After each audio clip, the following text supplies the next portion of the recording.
Outer space is a very big place.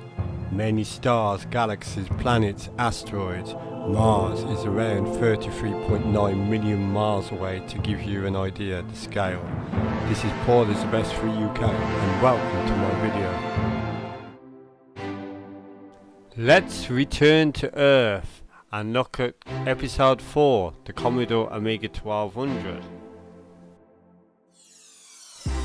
The Amiga 1200 is a 32-bit computer released by Commodore in October 1992.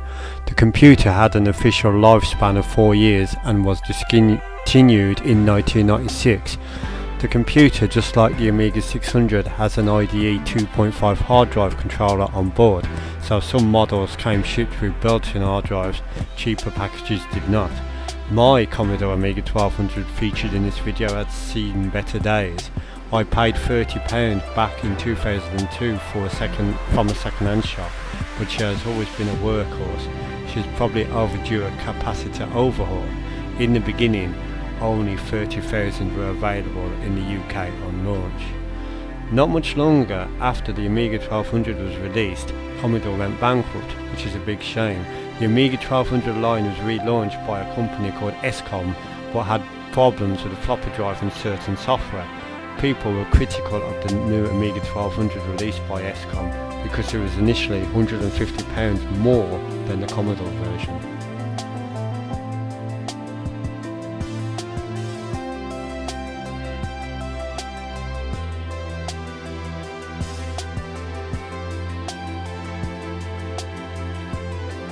On Amigas with hard drives, it is very useful to expand the fast RAM because you can download this now recently made freeware utility called WHD Load.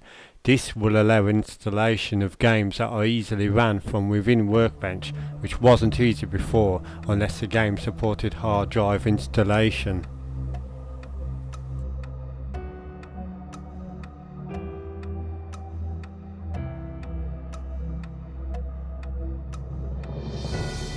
The Amiga 1200 has, like previous models, a trapdoor for expansion. On the Amiga 1200 you can plug in graphic and CPU accelerator cards, which can make the Amiga 1200 very powerful for its day. You can even run a port of Doom on the Amiga with such add-ons.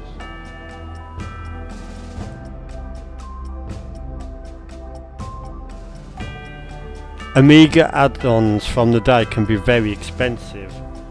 Over £300 is quite common, and there are plenty of add-ons made by modern developers, which brings the price down quite a lot.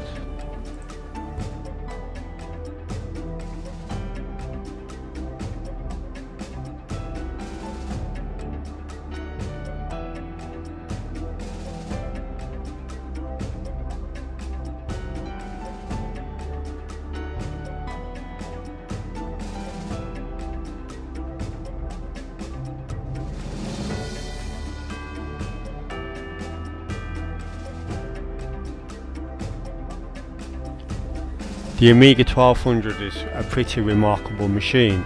It is probably one of the best Amigas out there, bar the more professional Amiga 4000 etc. It is very recommended if you want an Amiga.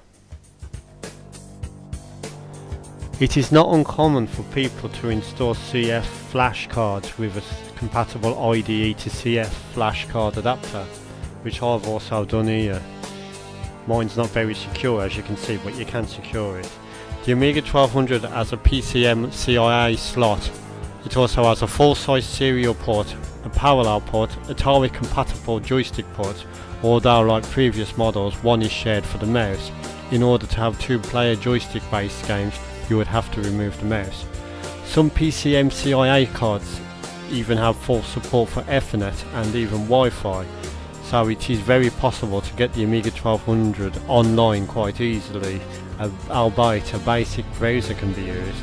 There is a website that has a vast library of downloadable Amiga software either via a PC for transfer later or on the Amiga itself.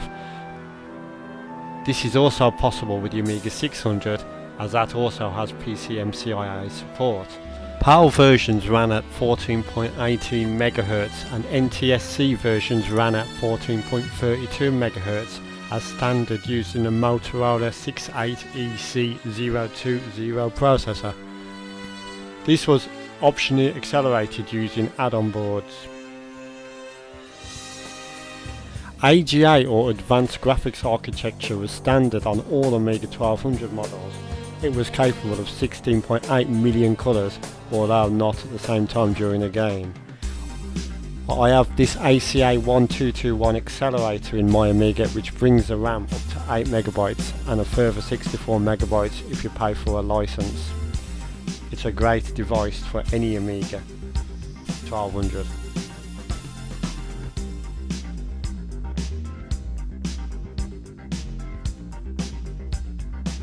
The Amiga 1200, like all Amiga models, had an advanced multitasking operating system called Amiga Workbench and later Amiga OS. Most Amiga 1200s came with Workbench 3 as standard. This was included in ROM and could be launched from a floppy disk from a preparatory command called load WB. This was of course used also on hard drive installed.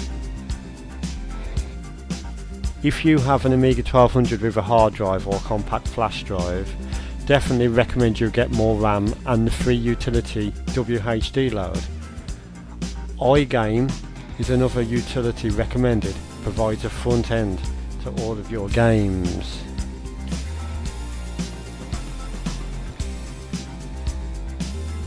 The ACA1221 is a recent upgrade I did for mine, a modern way of getting vast amounts of RAM and slightly faster processor. Let's have a look at some games.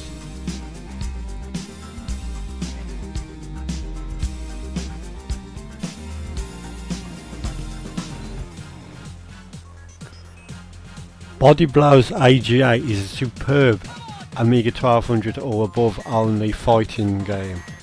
It's comparable to the likes of Street Fighter and Mortal Kombat. It's by Team 17. You could also get an Amiga 500 OCS version of this game, but the AGA version's more enhanced. Fight!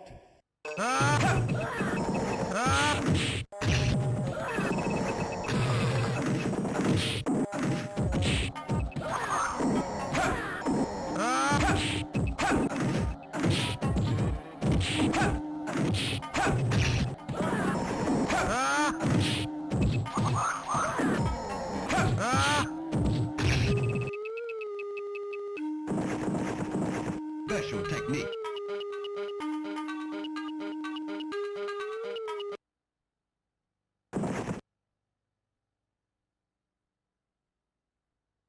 Fight!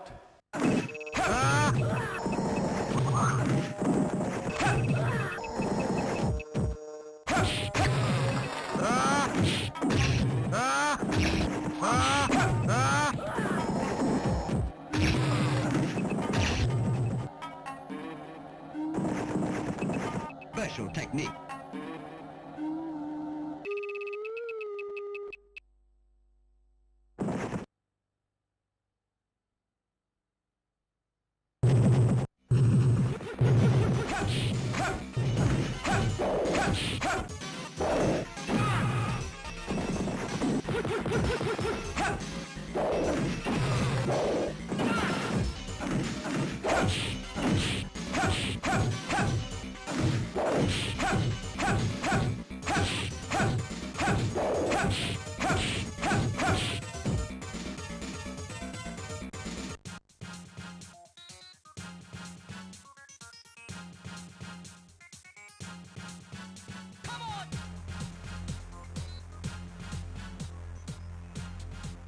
Blu-ray versus Dan.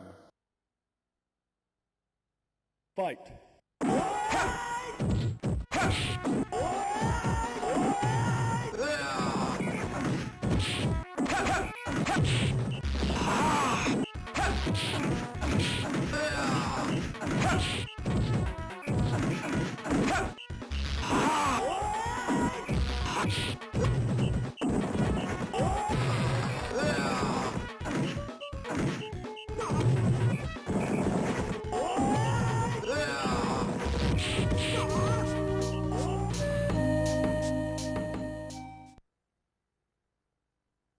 It starts.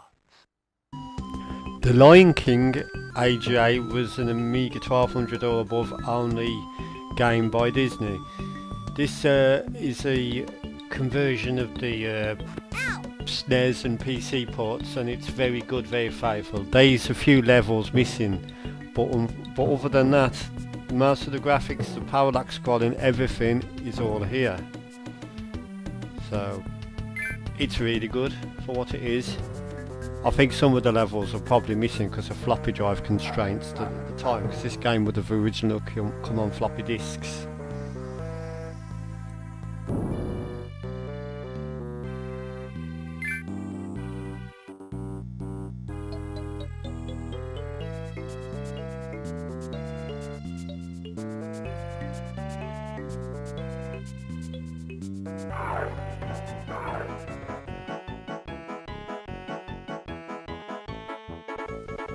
James Pond 2, codename Robocod, the AGA version, was an enhanced version of the older James Pond 2, codename Robocod, the LCS version. Now this version has more colours and is slightly more advanced than the Amiga 500 version. Please note that any AGA game will not work on models prior to the 1200 or models that do not have the AGA chipset. Great fun.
Thank you for watching the Commodore Shorts.